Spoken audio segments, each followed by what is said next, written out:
Ini tepatnya di Gianyar. Saya bersama seseorang yang menurut saya sangat ampuh. Ampuhnya itu karena ketulusan beliau di dalam menjalani kehidupan, ya. Nama beliau adalah Putu Puspa. Saya memanggilnya Pak Putu atau Romo Putu. Oke, saya mengucapkan terima kasih banyak Pak Putu sudah diterima sama teman-teman. Oke, kami niat belajar nilai-nilai kehidupan dari panjenengan, ya. Dan pertama yang ingin saya tanyakan kepada Pak Putu ini, kenapa Pak Putu memutuskan dari kecil untuk belajar hanya kepada Sang Pencipta, tidak mau belajar kepada guru-guru dan lain sebagainya gitu? Monggo. Pada waktu kecil saya sekolah sampai kelas 5 Iya. itu tidak ada yang memberikan uang untuk membayar guru-guru. Zaman itu membayar yang namanya uang POM. Ya, hanya kecil uangnya, tapi sulit bagi saya.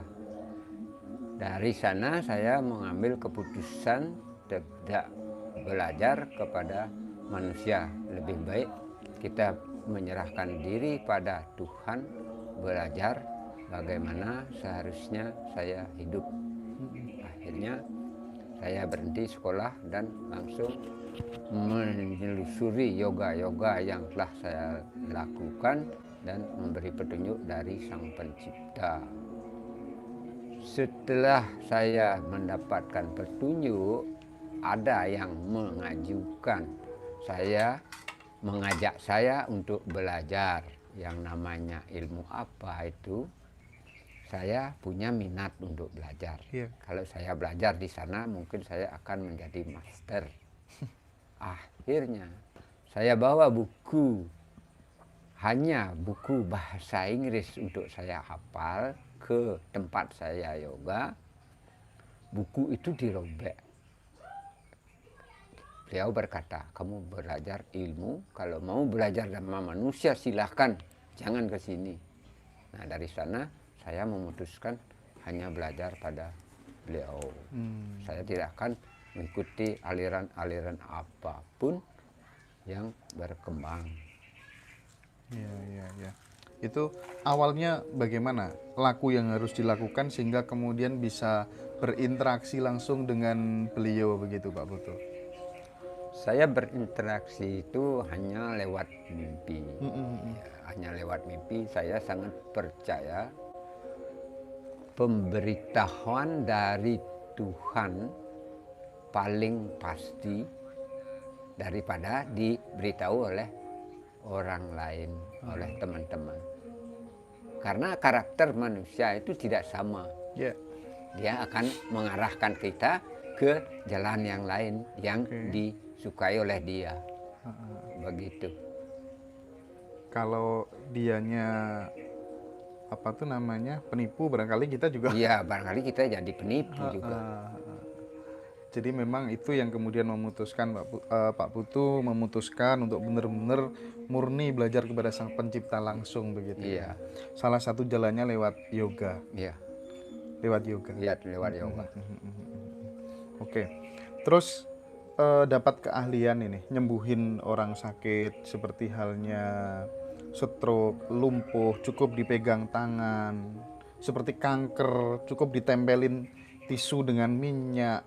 Itu awalnya sudah mendapatkan dawuh atau seperti apa? Berdasarkan dari pengalaman saya menolong orang itu, saya tetap menyentuh, meneliti sistem tubuhnya secara mendetail. Sedikit demi sedikit beliau mengarahkan tangan saya untuk mencari mana yang rusak. Itu tangan bukan hanya ditempel, diteliti, dipetik satu persatu jarinya. Termasuk sarafnya pun diteliti. Untuk mencapai saraf terkecil itu, mungkin saja beliau mentransfer energi lewat tangan saya. tidak mungkinlah tangan saya akan bisa memencet kedalaman daging daripada manusia. Artinya tangan itu terkadang juga bisa gerak dengan sendiri Ya, karena tanpa energi beliau disadari. itu tadi tanpa Ya, disadarin ya. ya. Saya ada menangani orang kena senjata perang, Iya, perang magic. Ya. iya, iya. Tanpa disadari saya tekan Iya. lukanya itu dengan tangan saya. Iya. Beliau yang berkata, bukan saya yang berkata. Loh, guru kok tahu? Nah, luka saya guru pegang. Akhirnya saya tanya, bagaimana rasanya? Iya. Dingin, jangan dilepas dulu. Nah, akhirnya disuruh pegang supaya sampai sembuh. Gitu, saya enggak lihat dia itu sakit luka, enggak lihat. Tapi suatu kebetulan mungkin saja beliau yang mengarahkan saya memegang itu. Sama seperti halnya yang sakit kepala. Sebelum dia datang, saya sudah terlebih dahulu merasa sakit. Gitu. Baru rencana mungkin dia akan ke sini, saya merasakan sakit. Akhirnya dia ke sini, pas di mana sakit kepala saya itu dia sakit. Tapi saya tangani juga tetap secara mendetil. Iya. Tidak saya langsung ambil di tempat sakitnya. Saya tetap tangani secara mendetil. Iya, iya, iya, iya. Siapapun orangnya, tetap saya tangani seperti itu. Dan panjenengan sangat tulus, mau dikasih sesuatu, mau nggak dikasih sesuatu, yang penting saya menolong. Ya. Menurut saya dia berkata menolong. Ada yang menolong.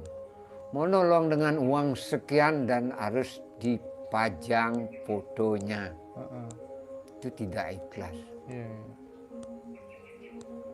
Kalau kita menolong orang tidak perlu saya menolong orang tolong dicatat. Ini sekian juta dicatat dan disebarkan, itu tidak perlu. Kalau kita menolong ya tolong biar tidak ada yang tahu nah apa. Itu ikhlas. Kalau sampai kita menolong supaya dipaparkan, dipamerkan, itu pamrih, itu bukan pamrih ya. Itu hanya memperalat orang untuk memperkaya dirinya. Saya tidak. Ya, biar tidak diperhatikan saya pertolongan, saya tidak apalah. Tidak dibalas lah apa. Dari sekian tahun sampai saya umur sekarang itu saya tidak pernah memasang tarif imalan, bikin lembu, bikin apa.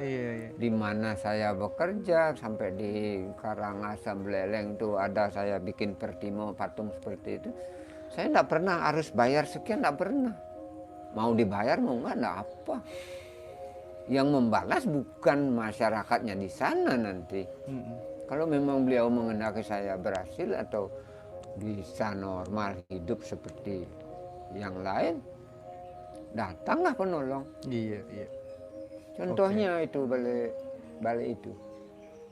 Saya hanya tolong 3 kali, dia sudah bebas dari ikatan semua dokter atau semua tukang orang sakti. Akhirnya dia beri saya amplop untuk bikin tempat persembahyangan itu balik itu. Saya udah tidak terima. Ini jangan supaya ini, jangan ini menjadi contoh. Mungkin kamu tidak ikhlas, nanti kamu menyebarkan saya materialistis. Enggak, ini ikhlas. Ikhlas, pasti ikhlas. Iya. Akhirnya saya terima. Saya carikan kontraktor supaya dibangun, supaya dilihat oleh dia. Saya tidak pernah minta. Sampai sekarang pun siapapun ke sini, berapa jam pun saya ambil, dia pasti dia bertanya dibayar berapa, terserah. Saya tidak pernah menghitung kalau dia sudah hilang, supaya tidak hilang uangnya baru saya ambil dan hitung. Iya, iya. Tapi tantangannya sebagai seorang healer ya, menghealing orang, kasus-kasus banyak kan ya, kasus permasalahan, ya pernikahan, pekerjaan hingga penyakit ya. Itu tantangannya di mana, Pak Putu? Tantangannya, Iya, ada risiko-risiko nggak yang ditanggung? resiko jelas berat. Mm. Kalau menolong orang yang sakit diserang orang, Iya. otomatis yang saya tolong itu, yang menyerang dia itu akan menyerang saya. Oh. Contohnya dia ini, ada masalah yang sangat ruwet. Mas ini, Ya, Mas yang pakai kaos putih ini ya? ya, ada masalah yang sangat ruwet. Akhirnya begitu saya tolong, dalam mimpi, bukan saya lihat kenyataan. Dalam mimpi ada yang mencari saya, Iya. tapi saya nego, bukan saya bertarung. Kalau kamu menginginkan orang ini, jangan orang ini, dia tidak tahu apa. Cari orang yang mengajukan pada kamu. Akhirnya bisa nego. Iya, iya, iya. Saya itu bukan melawan, saya hanya nego. Saya tidak pernah melawan, tidak pernah berkelip, tidak pernah lari. Iya, iya. Saya tetap pendirian untuk menolong sesuai dengan apa yang dilimpahkan oleh Tuhan, ya internasionalnya Tuhan. Sekarang udah sembuh total Mas, ibaratnya udah terlepas semua ya? Mulai ya. Oke. Sudah 75%. 75% ya. Ini ada temen yang tanya, Pak Putu, dari Jakarta Selatan, boleh tahu nggak beliau itu tempatnya tinggal di Bali mana begitu? Udah saya tidak tahu. Ini nggak, maksudnya Pak Putu ini tinggalnya di daerah Bali mana? Oh, di daerah Gianyar, Gianyar. Sukawati. Sukawati. Yang paling terkenal Pasar Seni Sukawati. Oh, yang oleh-oleh itu ya. Pasar Seni Sukawati. Ya. Tepatnya. Nanti gini aja deh. Nanti akan saya tulis di Patung deskripsi. Bayi. Patung Bayi ya.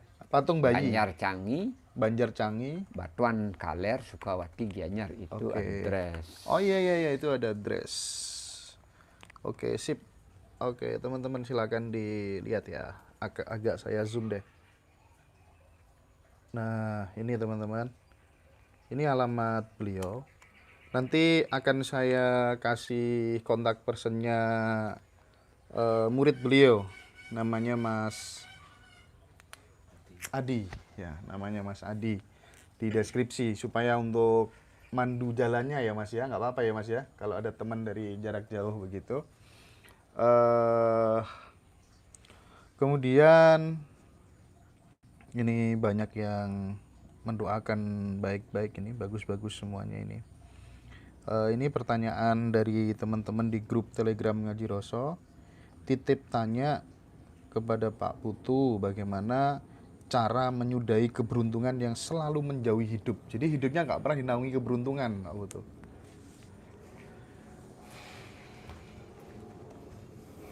Tidak ada manusia tidak menemukan keberuntungan. Semua manusia menemukan keberuntungan. Oke.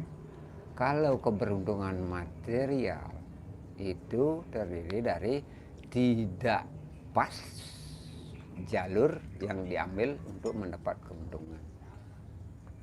Contoh, ya, seperti saya dari sekian tahun melakukan seni karena bukan itu jalur saya, sehingga tidak bertemulah seperti sekarang ini. Saya tetap susah. Saya profesional patung, tidak bisa menafkahi keluarga. Bisa ditipu, bisa, ya pokoknya habisnya uang tidak teratur. Iya. Termasuk bangun tembok pun saya tidak bisa. Iya. Nah, ini pas mungkin jalur dari anugerah Sang Pencipta Iya, iya, iya.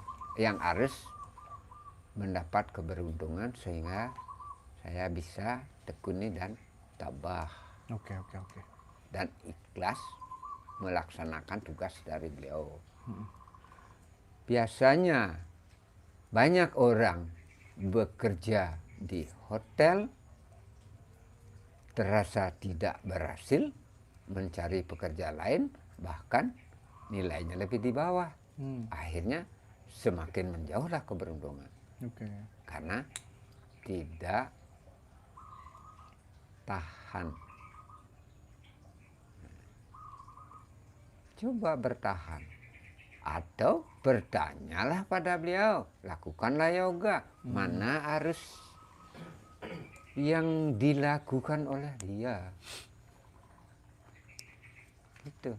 Iya, iya. Karena sudah tercatat itu skill-skill yang bisa menguntungkan diri manusia itu ada. Tapi saya kembali ke yang tadi. Berinteraksi dengan Tuhan secara langsung kan tidak mungkin kita ini nggak gaib gitu. Sebenarnya Tuhan gaib gitu. Apa pirantinya gitu? Mungkin pakai alat apa begitu? Nah, alatnya kalau sarana sih bisa pakai stick aja, stick dupo itu. Kalau yang perangkat dalam diri kita gitu, yang alusan gitu, Ya, misalnya kayak kalau catur. perangkat dalam diri, bersihkanlah diri terlebih dulu Oh gitu itu maksudnya. dari email-email yang masuk pada diri. Misalnya, Mas mau kebal, cari sabuk, Iya.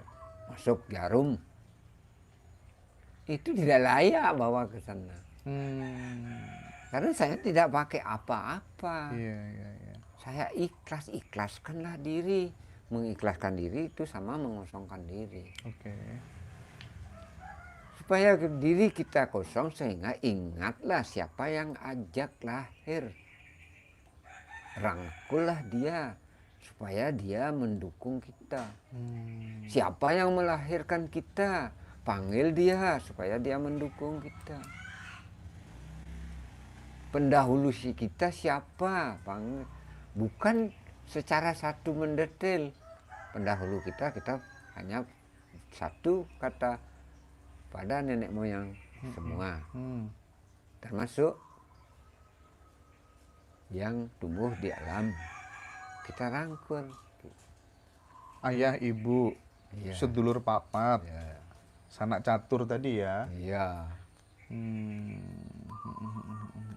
Kalau kita sudah merasa hidup itu semua dalam tubuh, Iya. kita akan bisa bertahan dari ujian yang diserang oleh beliau, Iya, yang dikirim oleh beliau.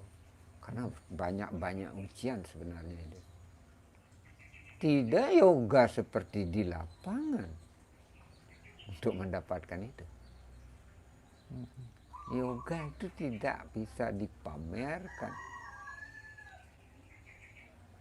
Ya, Pak Putu mohon maaf. Supaya kita tidak bingung saat kita sakit, nggak bingung cari berobat sana, berobat sini gitu. Bagaimana cara menyembuhkan luka atau sakit itu cukup disembuhkan dengan diri sendiri? Ada nggak treatmentnya? Nah, itu treatmentnya. Coba berusaha tahan nafas. Itu treatment awal. Tahan nafas. Ya. Oh, Tahan sering-sering menahan nafas berarti ya? Ya, itu tahan nafas itu sama dengan mengusir, Oke. memperbaiki diri sendiri. Oh, iya, ya menarik. Hanya itu. Ya, sering-sering menahan nafas berarti akan semakin sehat dong. Ya, Oke. kalau kuat tahan nafas, Heeh. berarti pikiran pun tidak kemana-mana. Iya, bener juga nih. Kadang kita kalau ada apa-apa kan mesti langsung tarik nafas, tahan gitu ya. Ya, hanya Tiba-tiba terus kemudian spontan kita menjadi lebih ya, rileks begitu. tidak memikirkan teman. Oke, jadi itu tips dari Pak Putu. Mas Hendra nitip pertanyaan bagaimana cara melepas karma buruk pada kehidupan masa lalu atau past life. Kalau karma buruk, kalau Anda sudah merasa itu karma buruk, kita bisa balas dengan merubah sikap. Dengan dharma tadi berarti ya. Iya. Eh, Tidak bisa balas dengan sejumlah uang. iya iya iya iya iya iya. Sikap disertai dengan sejumlah materi itu bagus. Oke. Tanpa materi seperti saya, Heeh. tidak bisa saya membalas dengan uang. Iya. Hanya perbaikanlah sikap kepada siapa yang kita dapat berikan karma buruk. Oke oke oke oke oke. Itu namanya mengakui kesalahan, bukan sekedar minta maaf.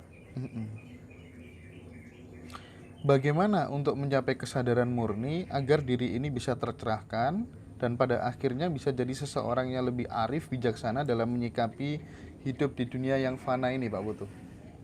Ya itu, ikhlas saja. Ikhlas. Iya. Misalnya ada teman di jalan kecelakaan, karena kita akan memulai karma baik, tolong dia. Ya. Ada orang kehabisan bensin, bisa, itu juga karma baik. Hanya meniup bensin setengah liter di tangki kita beri dia untuk mencapai tempat bensin, itu juga karma baik. Sekecil apapun bantuan pada teman itu sudah merupakan karma baik. Apalagi sampai menunjukkan tempat. Nah, ada orang sakit, berobat kemana-mana tidak ada jawaban. Kalau Mas melihat ini berpotensi untuk membantu, coba Anda bawa ke sana. Itu perbuatan sangat mulia. Kalau dia tidak tahu, antarkan boleh. Itu perbuatan sangat mulia. Pertanyaan terakhir ini, makna mencintai Tuhan secara utuh yang sesungguhnya bagaimana? Mencintai beliau secara utuh itu gimana? Nah, mencintai beliau secara utuh awalnya, cintailah diri sendiri. Cintailah diri sendiri. Terimalah bagaimana keadaan kita. Ya. Oke, oke. Terimalah dengan ikhlas apapun pengalaman yang kita terima. Jangan memaki. Biasanya kan ada orang memaki. Begitu tabrakan, boy. Baru kemarin saya udah upacara, sekarang udah tabrakan. Itu tidak benar.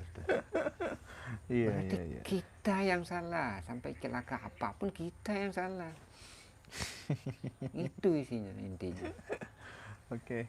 Ini ada teman yang live chat, cara membersihkan diri dari energi yang negatif, Pak Putu. Kalau cara, ya kalau di agama Hindu sih banyak. Iya. Kalau cara saya banyak. Satu, makan pun berawal dari makan pun. Penyebab masalah pun dari makan. Oke. Supaya bisa mengatasi masalah diri sendiri, kita coba makan 5 suap. Biasanya makan 1 piring. Iya. Kita Cukup 5 suap. 5 suap.